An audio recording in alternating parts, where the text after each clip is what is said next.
Afternoon, Bill. Oh, it is afternoon, Mark. I had an early start this morning. Rowing again, were we? No, I rode yesterday and on Friday, but it was Rotary this morning. Okay. Who was the speaker? Well, I was the MC. Okay. And which was interesting, but it was about exchange students because we've got a exchange student from France at the moment that we're sponsoring, and she's at school at the Geelong College. Yep. And we dialed into two previous exchange students who came to Geelong, one from Sweden or one somewhere, another one from America. They're now, we're going back 15 years or so, and they were a live broadcast talking about what they're doing now, and boy, have they moved on.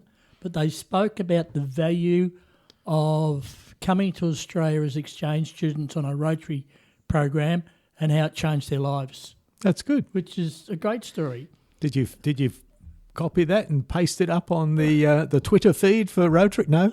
No, I didn't go that far, but I did tell an Irish joke because yesterday was St Patrick's Day, and I did talk about, I don't know if you saw it, Keith Fagg had an article in the Addy today talking about the change, the AFL keep changing the rules. Yep. And the question I asked the assembled was what happened in September the 27th last year for the last time. Right? The last time they bounced the ball at the football. All right, Mark, who have we got today? Well, today we have, after much chasing, a really nice guy, known to both of us, one Mr. Brett Winter from Geelong Port. Welcome, Brett. G'day, guys. It's a pleasure to be here. Thanks for having me on. And I will qualify it, Brett, that you and I are not related, even though we have the same surname. You're right, we are not. And that's, I still remember, Bill, one of the first times I went out to a forum, and I think you took my name tag. Yeah, probably. Well, it said Winter, didn't it? I had to chase you around the whole forum trying to, people call me Bill. I was like, no, it's Brett. So, anyway. So, Brett, thanks for joining us. And our opening question is always, where was primary school? Sorry, Mark. Oh. Brett is the CEO of Geelong Port. Yes. Correct? Did you say that? Indeed. I wasn't listening. Yeah. No, you weren't listening. You switched off. Your Irish joke still going through your head. Right. That's all right. Sorry, Brett. No, that's okay. I'm certainly a CEO. Thank you. Where was primary school, Brett? Primary school was school at Williamstown North. So I grew up in the western suburbs. So it's a little school there on Melbourne Road. Still there? Still there. Yep, still going strong. In fact, some of my team members are actually sending their kids there now. So cool. Very cool. I can reminisce a little bit about my days in the playground there. The initials carved into the desk somewhere. Yeah, probably. Yes, exactly right. And then high school? I went to high school at Westbourne Grammar, which is out in Werribee. Okay. So, I understand they might even be expanding down Geelong Way at some point. Oh, wow. Okay. Yeah, mostly a western suburbs theme. They are looking, Brett. I was told that just recently because I know somebody's involved in the upcoming construction of a few schools, and Westbourne have really kicked on in recent years, haven't they? Yeah, they've really expanded quite a bit, as you'd expect, right, over that sort of time period. And Geelong's certainly got plenty of fantastic schools as well. So, but the competition's always heating up, right? Yeah, absolutely. Sure. So, while you were at school, what did you think you wanted to do when you grew up?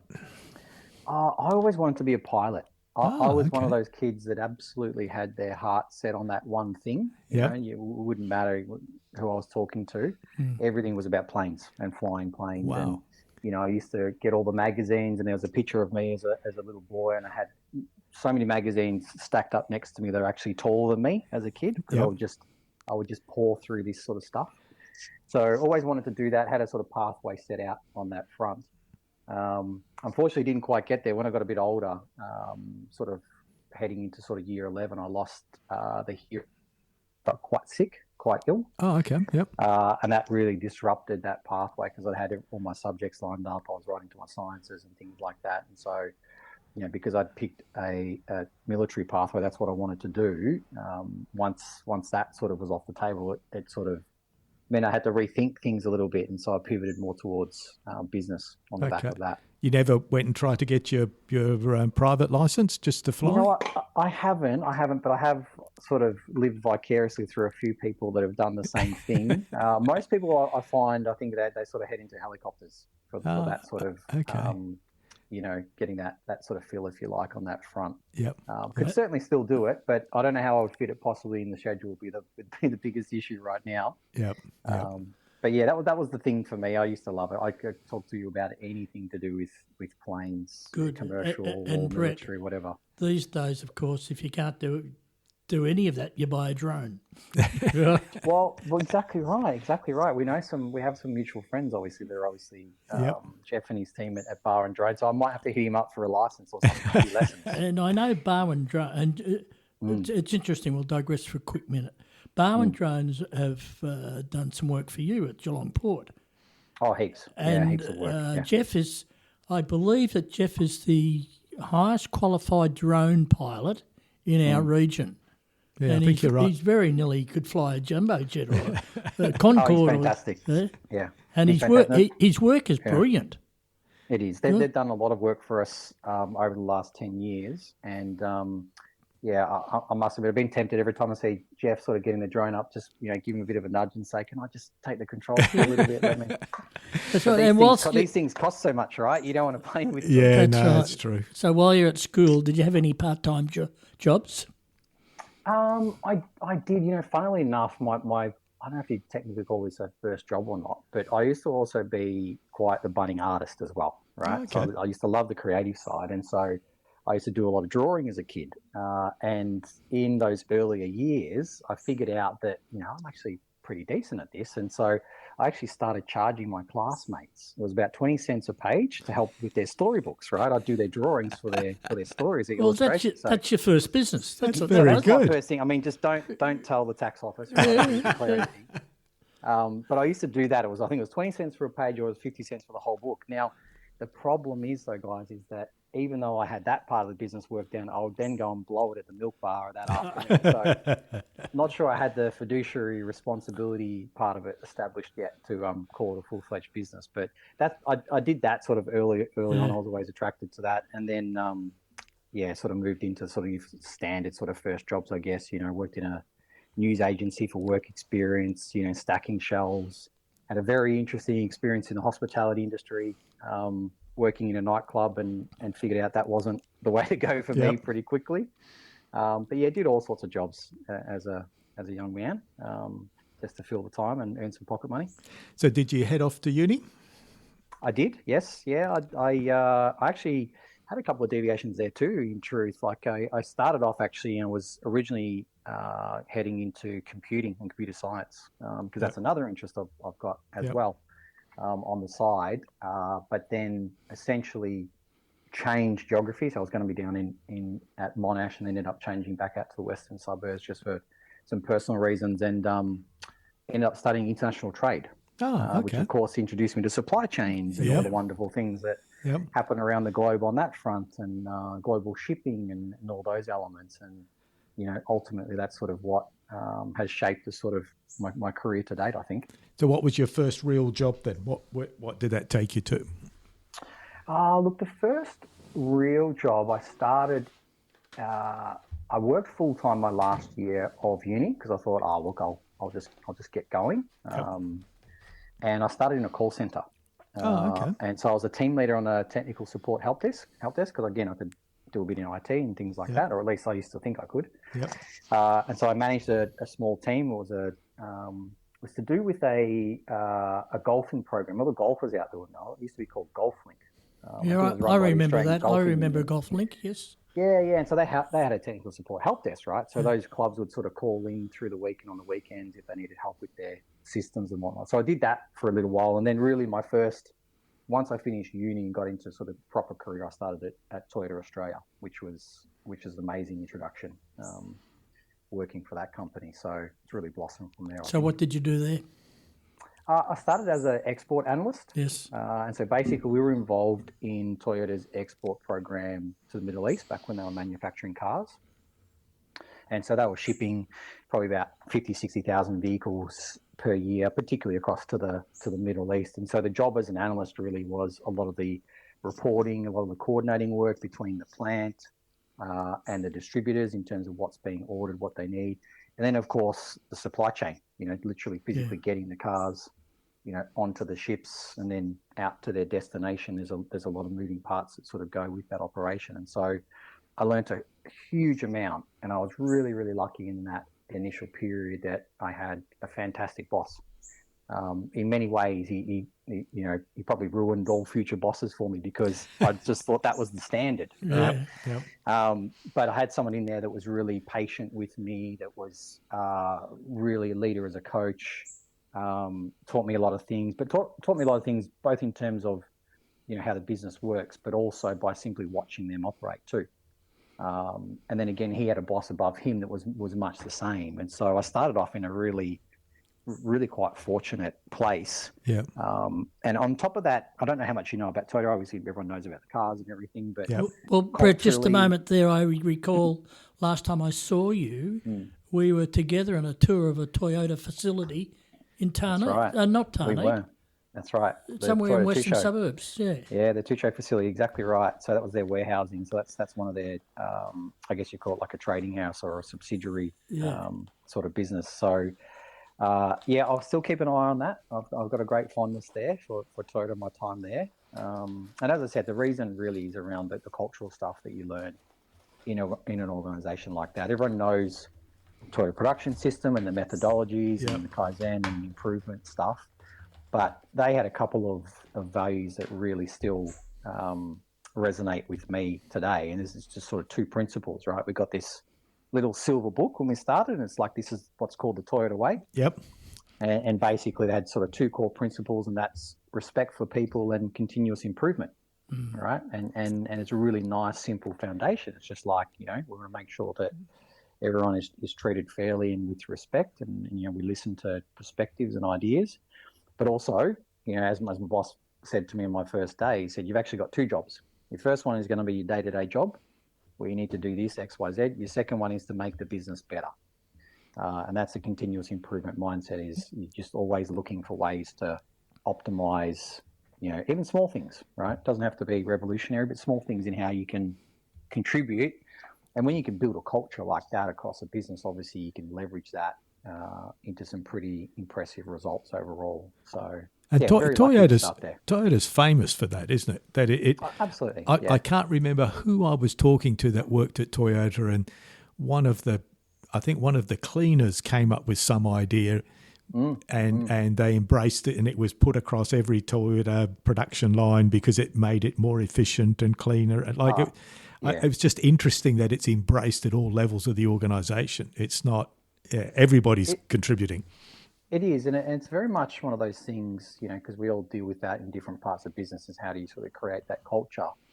And my perspective on it with Toyota is it's very much like a water on rock sort of thing. It's just, we've got these simple principles, and we're just going to do that over and over and over again. Yeah. And you can imagine when you've had generations of leadership go through an organisation with the same mindset and the same mantra, what you build up there, is really a way of doing things. And so again, that was a great company to sort of start my career at, both just in terms of the connections and expertise that you get fundamentally, but also the cultural aspect, and the leaders I was working for were really impressive. Yeah, Brett, the other issue about that, of course, is you can take that to Toyota way principles and apply them to any business. Absolutely. Right? Absolutely. It's not just about manufacturing. Correct. Exactly right. And they're very big on that too with their supply base as well. They'll be very open about that. I mean, that's in their interest to do it. But you're right, it's quite universal. And that most things, as you two would know, like most things from a cultural perspective, it doesn't really matter what the subject is that you're talking about. Like, the culture extends across organizations, whether it be technology or manufacturing or advocacy or whatever those principles are, whatever you're focused on, they're pretty universal. So pretty handy tools to be given at the start of my career. Yeah. So from Toyota, where did you head to?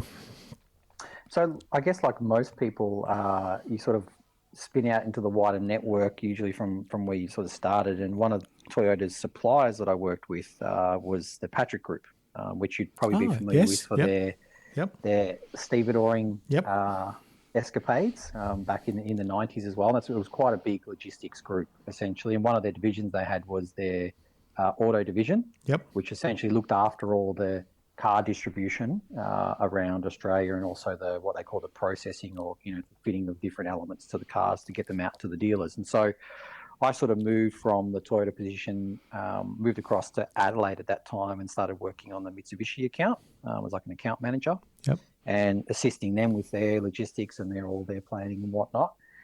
And then really, through that business, I sort of rose into different positions of management, took on a role looking after sort of national accounts and commercial accounts and negotiations. And then that in turn morphed into running transport operations at a sort of state level, and then eventually to a national level, looking after production facilities on and off port around the country. We had maybe 16, 17 sites around the country. Wow. And that introduced me a lot more to the port sector, because I was managing these on-port facilities. You would deal with the ports and the port operators in terms of getting vehicles in and out. You'd have facilities at their sites. And that sort of gave me a little bit more of insight, in addition to the stuff I'd already done with Toyota shipping through all those ports earlier, around sort of port operations and stevedoring. So Patrick Group was a very big group though, right? It was part of Asciano eventually, which was later sold and spun out into different groups as well. And that group afforded a lot of opportunities for me too, in terms of development. Met some great people there, some fantastic leaders and managers that I still sort of follow, their careers and where they've headed. And eventually, as part of that, I got an opportunity to sort of move across, and took the leap into a more of a regional role, which sort of gave me my first introduction to Geelong specifically, and Geelong Port. Right? I sort of moved into a role where I was looking after ports and stevedoring across sort of, Victoria and South Australia, and included this lovely little port called Geelong Port, and also at the time the Port of Hastings. Right. And from that, of course, when you have a big sale process with a business that gets carved up, the opportunity came up to lead the Geelong Port asset. And I sort of grabbed that with both hands, met with the private equity guys who were coming in to acquire the asset, and, they decided to back me in, and here I am. The rest is history. 10 years later. How long ago was that, Brett? Well, it was about 10 years. Yeah. Coming on 10 years now. So wow. We remember having meetings with you when you started there. Yep. Yeah. I did, and I remember that first question you asked me too, Bill. The first thing you said was, just tell me what your business plan is in 30 seconds, right? And I was all like, oh, okay, I'll have to think about that.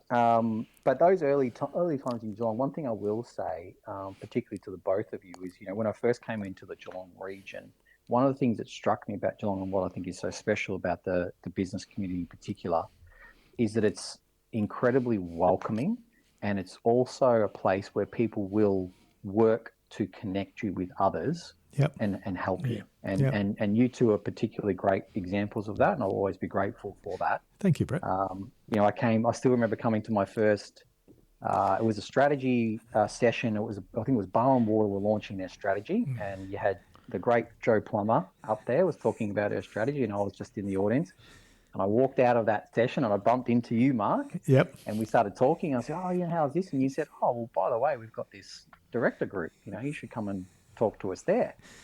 And so that really, little gestures like that, right, I think is what makes Geelong great, and people like yourself and Bill that are happy to invite, people who might be new to the region into that group and share the experience and insight, and equally, once I started coming along to the group and having a chat to the team, you had Bill, who supported me in my very first application to become a director. That's right. We had a lot of great discussions about becoming a director, and I still remember Bill's advice. He said, "Now, hang on a second. You've got to make sure you don't want to become a director just to have the badge." Yeah. All right. I still remember that. Because a lot of people just want the badge. So if you want to do it, you have to have the right reasons to do it. Well, that group, that monthly private group, is still going and going as strong as it. And I think we've been at it 15 years. 15 years, I think now. Yeah, so, meeting amazing. Every first Friday of the month. Yeah, and amazing. It's interesting, Brett. I went to the KPMG presentation on their new document on growth in Geelong, Yeah. And one of the things that came out of that was the fact that businesses in Geelong work together. And the strength in Geelong is to capitalise on that working together and not seeing everyone as competitors, but working across to get a better result overall. It was quite interesting. I haven't read the whole document, but what you're saying spot on. It's that network that works together, isn't it? So, Brett, provide our listeners with a little snapshot of Geelong Port, because it's probably people know it, have been past it, well, but what's really going on? They see the spirit sitting there, so what's lead going away. on? Yes. They do, and we're certainly very proud of the spirit. The port is about 100 hectares of land. We've got about 15 berths, wharfs or piers, depending on how you want to lay that out. And we handle over about 13 million tonnes of trade every year. Now, most people think of ports, they immediately think of a container port. Yep. We more so play in what's called the sort of liquid bulk or dry bulk or even break bulk space. So it's kind of everything that isn't in a container, right, will come through the Port of Geelong. And that includes the really critical stuff like fuel, as an example, because we're linked to the Viva refinery there. Where about 50% of the state's fuel will come through the Geelong Port facilities. Obviously Viva doing their part to support the state and the nation in that regard. Yep. We also have the other critical trades like fertiliser, about 2 million tonnes of fertiliser coming in particular important for the sort of Western Districts area. We have things like cement, clinker coming through the Boral facility. We've got wood chips that go out the door through Midway out to markets in China and Japan. And of course, we've also got the Spirit of Tasmania as well. And there's lots of other, smaller trades that also support many of the sort of manufacturing that goes on in the state as well. So it's quite an important strategic node in terms of supporting so many different industries. And look, it's funny you talk about how much people know about the port. I might have shared this story with you before, but when I first started in the role, as you always do, you go around and talk to people and say, oh, we're from Geelong Port, we're this and that. And I still remember, one of the people that had seen the sort of the business card and was like, oh, Geelong Port, is that a good drop? I said, what do you mean? He goes, you guys make port, right? Is that what you do? I'm like, no, we're an actual port. where the ships go. He's like, oh, okay, behind the wood chip pile. I was like, yes, that's right. And, I laugh about it at the time, but 10 years ago, there wasn't that much knowledge about the port and what we did. And, I think part of being a good, stakeholder and being part of a community is that people understand what you're doing and what you're trying to do.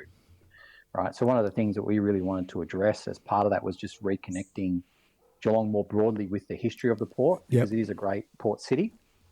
And so we've done some things on that basis, but also giving them some confidence that, we can really be, and we are indeed a key economic driver of the region, right? And we've got a lot of aspiration.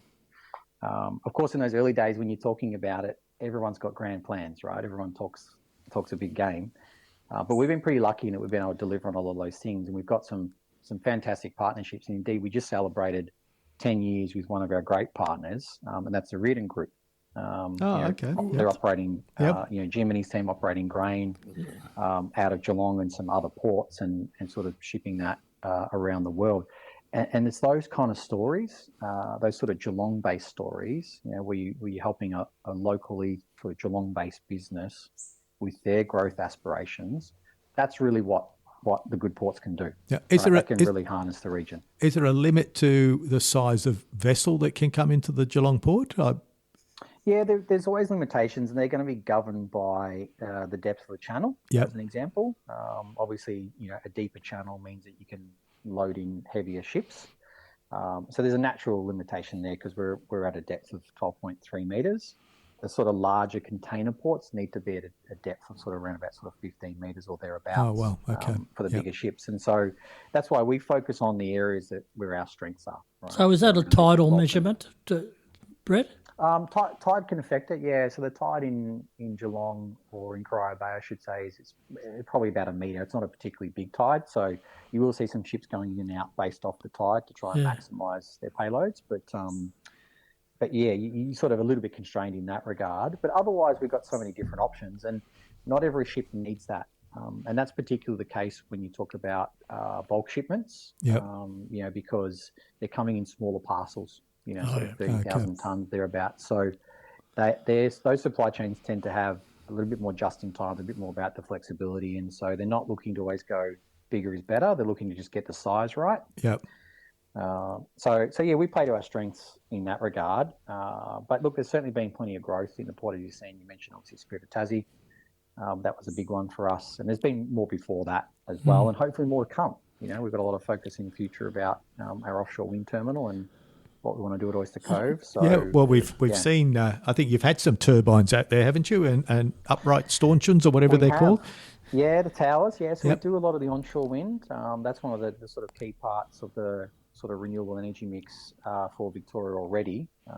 And the more recent one that we've had going through there is the Golden Plains project, which is over 200 turbines. Working with our partners Vestas and others to facilitate that. So, but what we are also focusing on is offshore wind, which is this is a new energy source that the Victorian government's targeting to bring in with 2 gigawatts that they've legislated from 2032.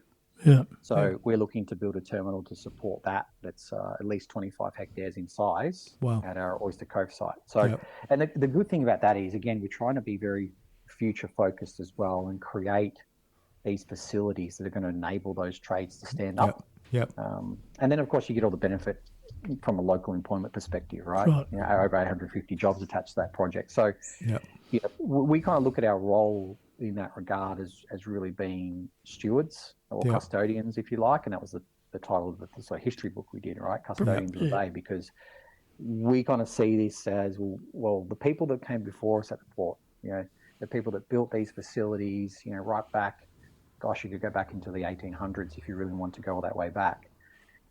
We're sort of standing on their shoulders right now. And so we've got an obligation to also do our part and build for that next generation too. And that's one of I think the beautiful things about working at a port is you've got this sense of history and legacy that you want to live up to. Brett, how many people work on site? Look, it can be up to about probably 200 at any point in time. It depends on shipments, drivers, and the things like that. So port has quite a large impact on the supply chain, as you can imagine. And so direct and indirect, it's probably about, the economists will tell you, it's about sort of 1,800 jobs thereabouts. But that's going to flex quite a bit based on how many ships are in at any given time. And from our perspective, we're obviously heavily focused on maintaining and building the assets as well, which there's a lot of upkeep that you've got to do. Have you noticed? Has there been a drop off in shipping with all the stuff going over in the east, or are you dealing mainly with Asia, so it doesn't affect you? Not yet. But I mean, it's obviously something we need to keep an eye on. I think if you think about our trades I mentioned earlier, you've got fuel and fertiliser being sort of primary trades for us. And fuel was certainly an impact from a Middle East perspective. I think it's about sort of 10 to 15% of the crude that's sort of coming through there. And then a lot of the other markets are coming out of Singapore, but they in turn still source product out of the Middle East as well. So, fuel is one to obviously keep an eye on. There's lots of things swirling around at the moment. Fortunately, you did have the federal government making some investments to improve the tankage, and Viva's really done a lot of the heavy lifting there to create a bit more buffer. But also fertiliser is one that kind of flies under the radar a little bit because Geelong handles quite a bit of urea. We do probably about 800,000 tonnes of that, and a lot of that is coming out through the Middle East as well. So, the challenge always for supply chain, if you work in supply chain, you've got to be pretty dynamic as an operator. Most people that work in that industry will tell you that, because you're constantly having to pivot your supply chain and think of different options. I mean, the whole concept of a supply chain is it's fully optimized. The downside, of course, when you fully optimize something is there's not a lot of buffer when things change. Well, my retail days, it was always about just in time. That's right. Well, as the last item went out the door, the new stock was coming in behind to fill the shelf again, and nobody wanted to carry the stock because it was money tied up just sitting there. Precisely. Brett, you spoke before about working for good leaders and mentors and etc. So here's our typical question. It's about your leadership style. And if we went and spoke to your direct reports and asked them the question, describe Brett's leadership style, what response would we get? Oh, that's a good one, actually. Look, I think they would tell you that I treat people with respect, but I speak plainly, right? I always want to be very candid. And one of the things that I'll emphasize with my team always is that we have to do the thinking. And it sounds like a very simple request, if you like. But the reason why that's important for the team is because, we really want that concept of the sort of idea meritocracy to be sort of prevalent in our discussions. And so we spend a bit of time working on dialogue and things like that because there can't be any ego. There can't be any ego. We don't care about ego, in our teams. And what we are focused on is, we want the best idea to come from that dialogue. And so I think if you spoke to them and said, "Oh, what's he like?" I think they'd say that I'm pretty laser focused on getting the best outcome, and that I'm not afraid to roll up my sleeves, but also I want everyone to operate as peers, as equals in the room. That's cool. That's very good. Because it's easy to say and hard to master is probably what I would say on that front. Okay. For everybody, yeah. So looking ahead, Brett, 5 years' time, what's your vision for the port? What do you expect to be happening at the port? Yeah, look, the big one for us again is the development of Oyster Cove. Yeah. We're working very hard on that. We see offshore wind as the next great energy frontier. Yep. And really, that's the last large piece of land that the port has got to develop. And most people might say, "Oh, okay, well, once that's done, what's next beyond that?" I mean, and it goes well beyond sort of optimization. We want to think of the port really as more of an infrastructure vehicle, an asset that can do a lot more necessarily than just port operations. And so, we think about our business in three horizons, like most people do. We've got our plans that go out that far. The next 5 years, we're going to deliver this. Okay, what's in the next horizon? And then the third horizon, where you can really start to be a little bit more ambitious and blue sky about what you can do. And that's where you start to really think about your business and its capabilities. At its absolute core, it's like, what do we do? Or we manage infrastructure.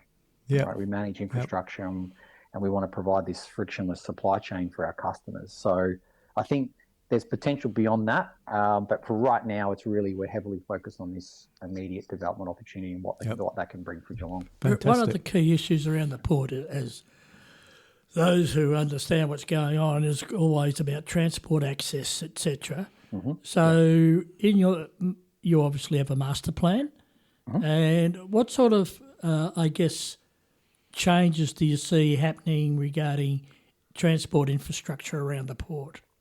Yeah, it's an excellent question to ask. And I think the challenge that we've got is much the same that Victoria's got sort of more broadly, is that you really want to look at that modal shift from road to rail as much as you can. Yep. So part of our plans is really to look at enhancing the rail connections that you've got into the port, try and shift some of that load.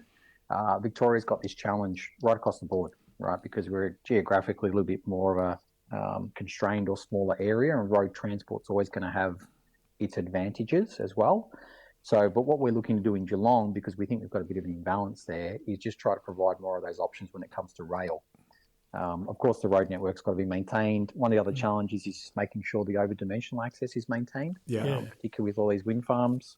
People take for granted that, sort of moving them around is pretty straightforward. It can be challenging. And so, we work with Department of Transport Planning as an example, and the Southwest or the Barwon team on that front, just making sure that that longer term view is taken. And they're quite good on that front. But it is a process, right? Because as Geelong and the wider region, as you know, there's a lot more focus on greenfield growth, particularly in Geelong, rather than infill. Is that some of those routes that typically may not have been an issue, all of a sudden you've got, housing, other things popping up there, which we need, but we've just got to make sure that we have thought through all the impacts for freight. And what we say sometimes in industry is that often freight doesn't have a voice. Freight doesn't necessarily come into it. Now, whether we like it or not, we all rely upon that, whether it be for your online shopping or your groceries or whatever it might be, building products, whatever it is coming through. And so it's just got to be considered, particularly when it comes to routes. So we've got a bit of work to do on that front, is what I'd say. But rail and probably making sure the road access is maintained whilst the region grows are important focus areas. Cool. So, Brett, Thank you. I've learnt a lot about ports. We've had lots of chats, but I've learnt far more now today. I get a far better picture of what you're doing, and Wonderful, thank you. and your importance to Geelong. I don't think we can forget that you are. Everyone sort of gets hung up on Avalon and Viva, but you're another key player in this place. So it's very important. And Mark, the three working together is important. Very important, isn't it? Yeah, that's for sure. It is. That's right. Yeah. That's right. And just finally, I see the front page of Geelong Advertiser today. Another fairy tale. They're building Disneyland out at Point Entry. Yeah. So there'll be no Disneyland at the port. Okay. No, they haven't approached me with that one yet. So we'll wait and see. But yes, there's never a shortage of the blue sky thinking in Geelong, which is not a bad thing. Not a bad thing. Thank you, Brett. Really appreciate it. Yeah. Thank you, Brett. Thanks, care, guys. Appreciate the chat. Take care. See you. Bye.